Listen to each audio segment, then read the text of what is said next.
Dear teachers, welcome to JS and English Learning. We are with Sir Philip Sidney's Sonnet 1 from Astrophil and Stella, and we are discussing the sestet section now. But the sestet அப்படினாவே 6 line. Okay, 6 line of a sonnet, the second 6 line. இப்போ இந்த sestet sectionல என்ன இருக்கு அப்படின்னு கேட்டிங்கன்னா, இவர் என்ன சொல்றாருன்னா, நான் ஒரு நல்ல போயம் எழுதி என்னுடைய லேடி லவ் இம்ப்ரெஸ் பண்ணணும்னு பார்க்குறேன். அப்போ அவளை இம்ப்ரெஸ் பண்ணணும்னா அந்த கண்டென்ட் வந்து ரொம்ப கிரேட்டாக இருக்கணும். ஏன் அப்படின்னா அவள் வந்து பயங்கரமான இன்டெலெக்சுவல் லேடி. அவளை எக்ஸைட் பண்ணுறது அப்படிங்கிறது ரொம்ப சாதாரண விஷயம் இல்லை. அப்போ அவளை எக்ஸைட் பண்ணுறதுக்காக இந்த வறண்டு போன இந்த பிரெயினுக்கு ஏதாவது ஒரு புது ஐடியாஸ் கிடைக்குமா அப்படின்னு பார்க்கறதுக்காக நான் கிளாசிக்கல் ரைட்டர்ஸ் உடைய ஒர்க்ஸ் எல்லாம் ரெஃபர் பண்ணி பார்த்தேன். ஆனால் எனக்கு சரியான வார்த்தைகள் வரலைன்னா சுத்தமாக வரலன்னு சொல்ல முடியாது சார். வந்துச்சு ஆனா வரல. பட் அப்படின்னு தொடங்குறாரு செஸ்டட் செக்ஷனே. எவ்வளவு முயற்சி எடுத்து பார்த்தேன், but words did not come freely. ஸ்பான்டேனியஸா வேர்ட்ஸ் வரல, நேச்சுரலா வேர்ட்ஸ் வரல. அப்போ வந்த வார்த்தை எல்லாம் ரொம்ப ஆர்டிஃபிஷியலா எனக்கு தோணுச்சு. எப்படி வந்துச்சா? Words came halting forth. Words came halting forth. Halting அப்படின்னா came very slowly. Okay, so halting forth அப்படிங்கும்போது it's like a person who is walking slowly. அப்ப இது என்ன poetic device teachers? Words came like a slow walker. Simile, sir. Simile, அங்க like இருக்கா? நான் வந்து கேட்டேன் லைக், நான் இங்க வேர்ட் அந்த phrase வந்து பார்த்து சொல்லணும். Words came halting forth. Words அப்படிங்கிறது ஹியூமன் பீயிங்ஸ்க்கு ஈக்குவேட் பண்ணியிருக்காங்க, மனிதர்களை போல அப்படின்னு சொல்லியிருக்காங்க. So personification. ஹியூமன் குவாலிட்டியை வந்து யார் கொடுக்குறாங்க? ஒரு நான் லிவிங் பீயிங் கொடுக்குறாங்க. So it is personification. The moment of the word is equated to the moment of human beings. ஓகேவா? அப்போ ஹியூமன் குவாலிட்டியை நான் லிவிங் திங்ஸுக்கு அட்ரிபியூட் பண்ணியிருக்காங்க. So it is called personification. இப்போ வேர்ட்ஸ் வந்து எனக்கு வந்துச்சு sir, but they are not natural. ரொம்ப ஆர்டிஃபிஷியலா மெதுவா வந்துச்சு. அந்த காலத்தில் இருந்த கூட்ஸ் ட்ரெயின் மாதிரி இந்த காலத்தில் இருக்கக்கூடிய புல்லட் ட்ரெயின் மாதிரி வரல. வந்துச்சு, ஆனால் still there is something wanting. இன்னும் ஏதோ பற்றாம ஏதோ இருக்கிற மாதிரி தோணுச்சு. என்ன பத்தல அப்படின்னா வாண்டிங் இன்வென்ஷன்ஸ் ஸ்டே அப்படின்னா ஏதோ கிரியேட்டிவிட்டி மிஸ்ஸிங் ஆன மாதிரி தெரிஞ்சிச்சு. ஐ felt that creativity was missing. the ideas were not creative அப்படின்னு எனக்கு தோணுச்சு. ஹியர் இன்வென்ஷன் ஸ்டே அப்படின்னா it was not so creative. now இந்த கிரியேட்டிவிட்டியை கொஞ்சம் டிஸ்கிரைப் பண்ண போறாரு. How does Sir Philip Sidney describe creativity? Invention is nature's child. Invention is nature's child. இதுல நிறைய figures of speech இருக்கு. Invention is metaphorically compared to a child. அப்ப இது என்ன figure of speech? Invention as a child. Personification. அப்படிதானே teachers? இன்வென்ஷனை ஒரு சைல்டுன்னு கூப்பிடுறாரு. அப்ப it is personification. It can also be a metaphor. என்ன ஆங்கிள் அவர் பயன்படுத்துறாங்க அப்படின்னு பார்க்கணும். இங்க மெட்டஃபாரிக்கல் கம்பேரிசனும் இருக்கு. இன்வென்ஷனை ஒரு சைல்டா பார்க்குறாரு. ஓகே, நேச்சரை மதரா பார்க்குறாரு. அப்ப இன்வென்ஷன் அப்படிங்கிறது கிரியேட்டிவிட்டி அப்படிங்கிறது எங்க இருந்து வரணும்? இயற்கையாவே வரணும். ஆனா நான் என்ன பண்ணியிருக்கேன்? செயற்கையா கொண்டு வந்திருக்கிறேன். எங்க இருந்து கொண்டு வந்திருக்கிறேன் அப்படின்னு கேட்டீங்கன்னா, அம்மா இல்லாத பிள்ளைங்க சின்னம்மா கிட்ட போகும், சின்னம்மாவுடைய கையில வளரும். அந்த மாதிரி இயற்கையா கிரியேட்டிவிட்டி எனக்கு வரணும். ஆனா இயற்கையா கிரியேட்டிவா என்னால இருக்க முடியல. அப்ப இந்த கிரியேட்டிவிட்டிக்கு சப்ஸ்டிடியூட்டா நான் யாருக்கிட்ட போயிருக்கேன்? என் அம்மா கிட்ட அன்பை பெறாமல் நான் I went to my stepmother called study. வாசிப்புல போய் ஏதாவது கிரியேட்டிவா ஏதாவது கண்டுபிடிக்கலாம்னு பார்த்து நான் என்னுடைய ஸ்டெப் மதர்கிட்ட போனேன். What is a step mother here by metaphor? Classical writers. No. Yeah, you're right. But பர்டிகுலரா நம்ம என்ன பண்றோம்னா study is call the step mother here. It's a metaphorical comparison. Metaphorical comparison. Metaphorical comparison is study as step dame, step mother. அப்ப எனக்கு இயற்கையா கிரியேட்டிவா இருக்க முடியல, அதனால நான் போய் நிறைய புத்தகங்கள்ல வாசிச்சேன். ஓகே, வாசிச்சு இங்க வருது பாருங்க, அதுதான் அடுத்த இன்னும் problem. And others feet still seen but strangers in my way. நான் நிறைய வாசிச்சேன். நிறைய வாசிக்கும் போது பல மனிதர்கள் கடந்து போன பாதைகளை நான் வாசிக்க நேர்ந்தது.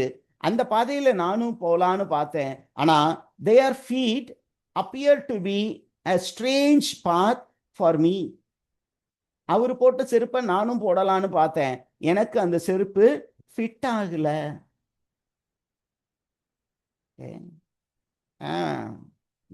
மனிதன் போன பாதையை மறந்து போகலாமான்னு ஒரு பாட்டு வந்துச்சு. ஆனா அந்த மனிதன் போன பாதையில நம்ம ஏன் போகணும் அப்படிங்கிறதான் நமக்கு ஒரு பெரிய கொஸ்டின்.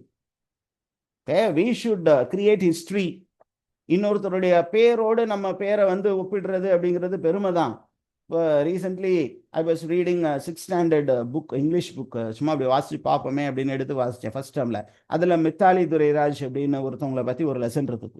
அதில் Mithali Durairaj she was compared to Sachin Tendulkar. அப்போ அவங்கள்ட்ட கேட்கும்போது உங்களை சச்சின் டெண்டுல்கரோடு ஒப்பிட்டு எல்லாம் பேசுகிறாங்களே அப்படிங்கும்போது அவங்க சொல்கிறாங்க, எனக்கு அது பெருமை தான், ஆனால் எனக்கு பெருமையும் இல்லை. ஏன்னா Sachin has achieved a lot. அப்படிப்பட்ட ஒரு பெரிய மனிதரோடு என்னையும் ஒப்பிடுறாங்க அப்படின்னு கேட்டிங்கன்னா எனக்கு பெருமை தான், இருந்தாலும் எனக்கு பெருமை இல்லை. I don't want to be compared to Sachin. Let the future generation remember me only as Mithali Dorairaj and as an achiever named Mithali Dorairaj. இன்னொருத்தரோடு என்னை ஒப்பிட்டு பேசுறது எனக்கு சுத்தமாக பிடிக்கல அப்படிங்கிறார். ஏன் அவரை மாதிரியே நான் நிற்கணும்? ஏன் அவரை மாதிரியே நான் பேட்டிங் பண்ணணும்? ஏன் அவரை மாதிரியே நான் நடிக்கணும்? ஏன் அவரை மாதிரியே நான் பேசணும்? எனக்குன்னு ஒரு ஐடென்டிட்டி இருக்கணும். அப்போ இங்கே அதே தான் ப்ராப்ளம் இருக்கு. I try to imitate others but I felt that imitation sometime does not fit in. ஓகேவா? அப்போ he comes to a realization. அவருக்குன்னு ஒரு புரிதல் வருது. என்ன புரிதல் வருது? எதுவுமே நமக்கு ஒத்து வர மாட்டேங்குது, காப்பி அடிக்கிறது கூட நமக்கு ஒத்து வர மாட்டேங்குது அப்படின்னு சொல்லி ஒரு குழந்தை மாதிரி உட்காந்து என்ன பண்றாரு? விம்மி விம்மி அழுகுறார். Thus great with child to speak and helpless in my throes. THREOS. த்ரோஸ்னா சஃபரிங் அகெயின். அப்ப என்ன பண்றாரு? ஒரு குழந்தையா மாறுறேன். And like a child, I find myself as a beginner. Okay, let me tell clearly, I am standing like a child, helpless in my attempt to impress the lady, to be creative. அப்ப என்ன பண்றேன்? டென்ஷன்ல நம்மால லிட்டரலா he is biting his pen. அந்த பெண்ணை குறிக்கக்கூடிய எபிதெட். எபிதெட்னா adjective teachers. What is truant? Truant is epithet. Epithet அப்படின்னா நம்ம it is called adjective. What is adjective used to describe the pen? சொல்லுங்க பார்க்கலாம். What is the adjective used here to describe the pen? Truant. Truantனா playful, mischievous அப்படிங்கிற meaning இருக்கு. What is the meaning of the word truant? Playful, mischievous. ஓகேவா? இன்னொரு meaning எடுத்துக்கலாம். ஏன் sir அதை playful, mischievous அப்படின்னு சொல்றாங்க அப்படின்னா, the pen is disobedient. The pen is disobeying him. அவரு கமாண்ட் பண்ணி பார்க்குறாரு. ஆனா அந்த பெண்ணு அவர்கிட்ட என்ன பண்ண மாட்டேங்குது? கீழ்ப்படிய மாட்டேங்குது. அவரு நினைக்கிறதெல்லாம் அது கம்யூனிகேட் பண்ண மாட்டேங்குது. ஸோ என்ன பண்றாரு, அவரே அவர் தலையில அடிச்சுக்கிறார். அங்க இருக்கு பாருங்க, beating myself for spite. Okay, beating myself for spite அப்படின்னா frustration. He is beating himself. ஐயோ என்னடா இது, உன்னால இது கூட எழுத முடியாதா அப்படின்னு தன்னையே நொந்துக்கிறாரு. Are you there, teachers? So frustration is exaggerated.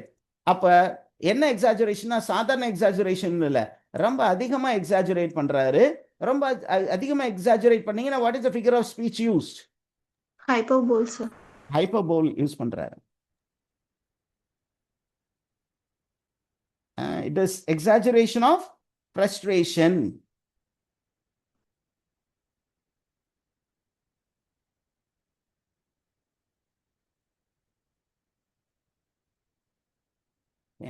Now இவரு இப்படியெல்லாம் யோசிச்சுட்டு இருக்கும்போது இவருக்கு அவங்களுடைய மியூஸ் வந்து அவங்க அது வரைக்கும் அமைதியா இவர் அப்சர்வ் பண்ணி அவருடைய மியூஸ் பார்த்துக்கிட்டு இருந்தாங்க. மியூஸ் அப்படின்னா த காடஸ் ஆஃப் போயம், போயட்ரி. அவருடைய பர்சனல் மியூஸ் இருக்காங்க. மியூஸ்னா சோர்ஸ் ஆஃப் இன்ஸ்பிரேஷன். ஒரு போயட்ரி எழுதணும் அப்படின்னா நீங்க சும்மாலாம் எழுத முடியாது. You need to be inspired. Okay, inspiration, அந்த இன்ஸ்பிரேஷன் கொடுக்கக்கூடிய muse. Again an allusion to the Greek myth. கிரீக்ல ஜேயூஸ்க்கு வந்து எத்தனை டாட்டர்ஸ் இருந்தாங்க? 2 daughters, sir. 9 daughters, sir. 9 daughters இருந்தாங்க. Zeus had 9 daughters in Greek mythology, and ஒவ்வொரு டாட்டருமே என்ன பண்ணாங்க அப்படின்னா that daughter was in charge of a particular discipline. போயட்ரிக்குன்னு ஒரு டெய்டி இருந்தாங்க. Who is the deity of poetry? Sir, it is Crato or Ereto. Ma'am? Muse of poetry. Okay.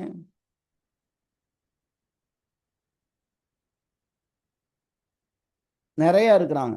ஒவ்வொரு form of போயட்ரிக்கு ஒவ்வொரு muse இருக்காங்க. Okay, ஒவ்வொரு form of போயட்ரிக்கு ஒவ்வொரு muse இருக்காங்க. Okay, கேலியோப் அப்படிங்கிற ஒரு மியூஸ் இருக்காங்க. அந்த மாதிரி அவங்க வந்து பார்த்தீங்கன்னா எபிக் போயட்ரிக்கான மியூஸ். ஓகேவா? கேலியோப், CALLIOPE, இவங்க வந்து போயட்ரிக்கான ஒரு மியூஸ், கேலியோப்.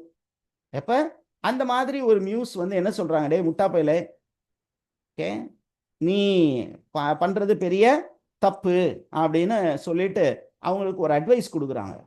ஓகே, இங்க பாத்தீங்கன்னா டைரக்டா the muse is addressing Astrophel. அப்ப a direct address to somebody, what is the figure of speech called, teachers?